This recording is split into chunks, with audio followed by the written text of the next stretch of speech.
नमस्कार, स्वागत, सलाम, आदाब। एक और नहीं बल्कि 2 अपडेट आए हैं, 2 सूचनाएँ आई हैं यूनिवर्सिटी ऑफ लखनऊ की तरफ से।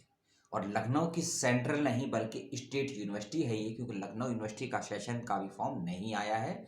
लखनऊ यूनिवर्सिटी में स्टेट में जिन्होंने भी पीएचडी में अप्लाई किया था पार्ट टाइम माध्यम से, क्योंकि लखनऊ यूनिवर्सिटी स्टेट वाली ने पहली बार पार्ट टाइम माध्यम से पीएचडी स्टार्ट की है और लगभग 90 या 85 सीटों पर फॉर्म निकाले गए थे, लगभग आज से 7 या 9 महीने पहले। तो उन्हीं को लेकर कुछ अपडेट आए हैं, कुछ डिपार्टमेंट की लिस्ट आई है, आप लोग देख भी चुके होंगे, लेकिन जिन बच्चों ने नहीं देखा है उनके लिए सूचनाएं हैं।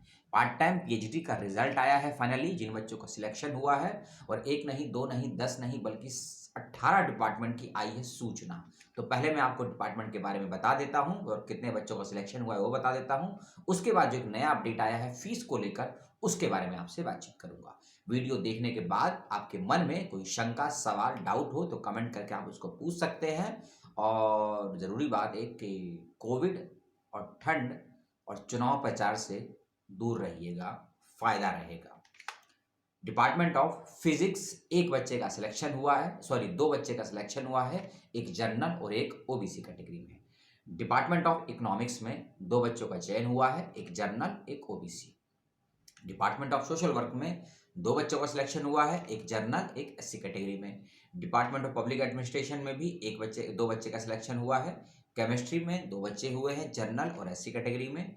डिपार्टमेंट ऑफ पॉलिटिकल साइंस में 5 बच्चों का सिलेक्शन हुआ है, 4 बच्चे जनरल और 1 बच्चा ओबीसी कैटेगरी में। कैटेगरी में इसीलिए बता रहा हूं क्योंकि आपको ये क्लियर हो जाए कि किस कैटेगरी में कितनी सीटें आई थी, नहीं तो आप पूछेंगे सर हमारा नहीं हुआ, ठीक है। और ये जो रिजल्ट आया है इसमें कोई नंबर परसेंटेज नहीं दिया है, क्योंकि आपको सीधा इंटरव्यू के लिए बुलाया गया होगा और ये सिलेक्शन की फाइनल लिस्ट आई है। कुछ रिजल्ट दिसंबर में आए थे, कुछ रिजल्ट जनवरी के सेकंड वीक में आए थे, ठीक है, इस बात का ध्यान रखिएगा। डिपार्टमेंट ऑफ जियोलॉजी में 4 बच्चों का सिलेक्शन हुआ है, जनरल और ओबीसी के हैं। Ancient Indian history and archaeology 3 student हैं। एजुकेशन में 7 स्टूडेंट हैं। और उसके बाद है जियोलॉजी, 1 स्टूडेंट है इसमें। और डिपार्टमेंट ऑफ स्टैटिक्स में 1 है, फिलॉसफी में 1 है। लिंग्विस्टिक, भाषा विज्ञान में 2 स्टूडेंट्स हैं। Library and information science 1 student है। बिजनेस एडमिनिस्ट्रेशन में 3 स्टूडेंट्स हैं। अप्लाइड इकोनॉमिक्स में 1 स्टूडेंट्स हैं। लॉ के अंदर 9 स्टूडेंट्स हैं, सबसे ज़्यादा सीटें लॉ के अंदर ही आई थी, आप भी जानते हैं। कॉमर्स में 4।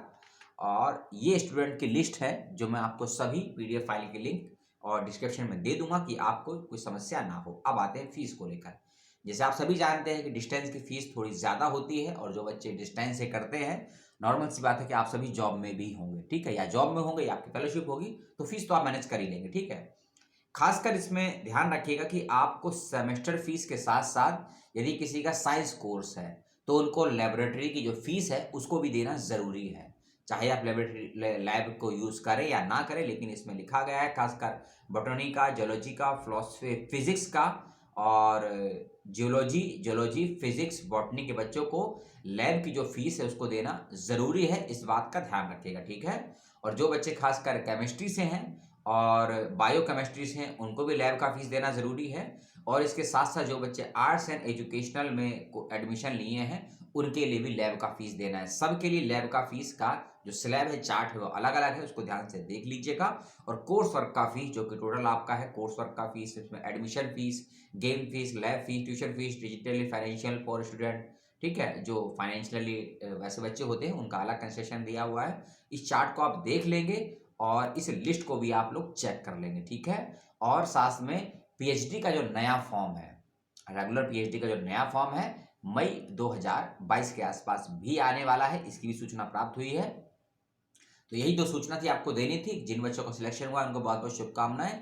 और यदि आप लोगों ने रिजल्ट नहीं देखा है तो रिजल्ट वेबसाइट पे देख लीजिए, और जिस डिपार्टमेंट में आपका चयन हुआ है उस डिपार्टमेंट के हेड ऑफ द डिपार्टमेंट से जल्दी और अभी कंफर्म कीजिए, कंसल्ट कीजिए कि किस माध्यम से और कब तक आपको फीस सबमिट करनी है, इस बात का विशेष रूप से ध्यान रखिएगा। और क्योंकि ये फीस का जो अपडेट है लगभग 10 दिन पहले आया था, तो मैंने स्वयं आपको वीडियो बहुत लेट दिया है, मुझको भी जानकारी नहीं थी, क्योंकि एक ईमेल आया था मेरे पास कल रात में कल रात में कह लीजिए या आज सुबह कह लीजिए, लगभग 4 बजे के आसपास एक मेल आया, मैंने पढ़ा उसको सुबह 7 बजे।